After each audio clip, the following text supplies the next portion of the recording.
It's Sunday night, November 22nd, 1987.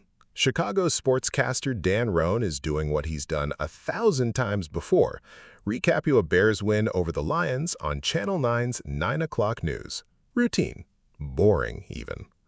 Then at 9:14 p.m., he just vanishes.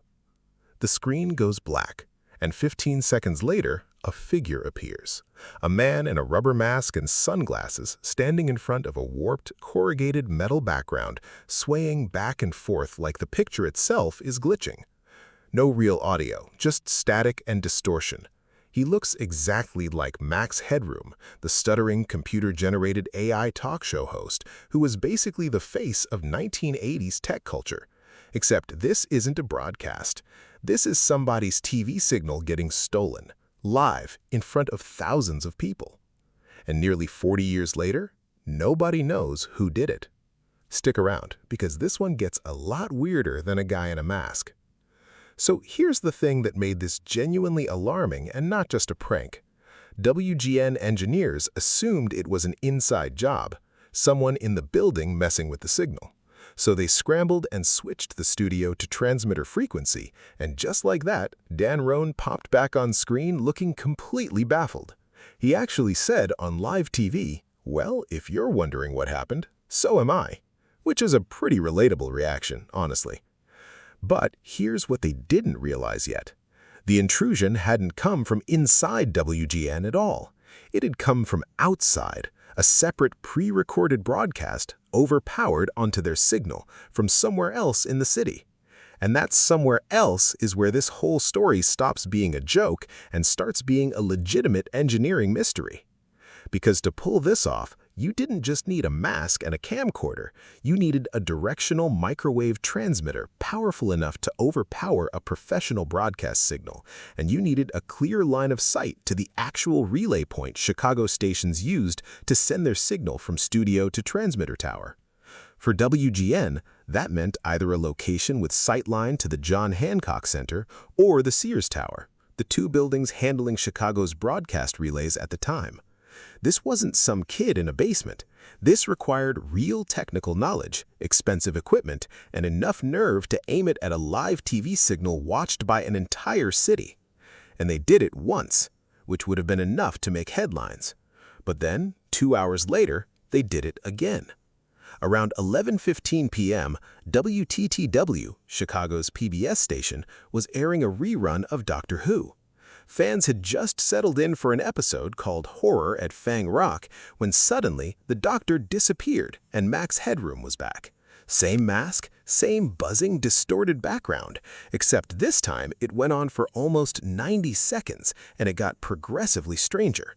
The figure rambled through garbled, hard-to-parse audio, mocked a Coca-Cola slogan, mimicked the original Max Headroom stutter, held up what looked like a Pepsi can, and near the end, I promise I'm not making this up, bent over and got spanked with a fly swatter by an unseen accomplice while his bare backside was exposed to the camera. I know it sounds like a fever dream, because it kind of is one. WTTW's master control staff were frantic, trying everything to cut the feed, and eventually they did. But by then it was too late. The whole thing had aired live, uncensored, to thousands of homes. Here's what should have made this case easy to crack. Broadcast signal intrusion is not subtle. The FCC takes this seriously because hijacking a licensed broadcast signal is a federal offense, and in theory, a strong enough microwave transmission should be traceable. Investigators, the FCC, and later the FBI all opened inquiries. They looked at rooftop access logs. They looked at who had the technical know-how and the equipment to build or rent a transmitter like that. They interviewed engineering students, ham radio operators, people with grudges against local broadcasters. And they found nothing. No arrests, no named suspects, not even an unofficial, "we're pretty sure it was this guy," that ever stuck. The case has sat cold for basically 4 decades. Which naturally means the internet has spent those 4 decades trying to solve it themselves.